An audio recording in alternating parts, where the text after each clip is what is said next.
Hi friends, ಮತ್ತೆ ನನ್ನ YouTube ಚಾನಲ್ಗೆ ತಮಗೆಲ್ಲರಿಗೂ ಸ್ವಾಗತ. ಇವತ್ತಿನ ದಿನ ಭಾಳ ಜನಕ್ಕೆ LME ಲೈಸೆನ್ಸ್ ಇದ್ದರೆ ಯಾವ ವಾಹನನ ಓಡಿಸ್ಬೋದು ಅಂತ ಬಹಳ ಗೊಂದಲ ಇದೆ.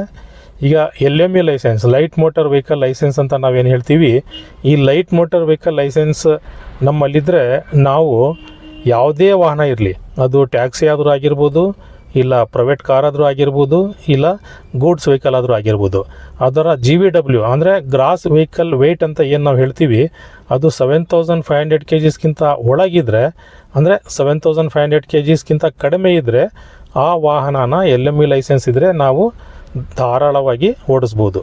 ಈಗ ಬಹಳ ಜನದ ಹತ್ರ ಗೊಂದಲ ಇದೆ, ಈಗ ಟ್ಯಾಕ್ಸಿ ಓಡಿಸ್ಬೋದಾ LME ಲೈಸೆನ್ಸ್ ಇದ್ದರೆ ಅಂಥೇಳಿ. LME ಲೈಸೆನ್ಸ್ ಇದ್ದರೆ ನೀವು ಟ್ಯಾಕ್ಸಿನೂ ಓಡಿಸ್ಬೋದು, ಪ್ರೈವೇಟ್ ಕಾರು ಓಡಿಸ್ಬೋದು, ಗೂಡ್ಸ್ ವೆಹಿಕಲ್ಲು ಓಡಿಸ್ಬೋದು.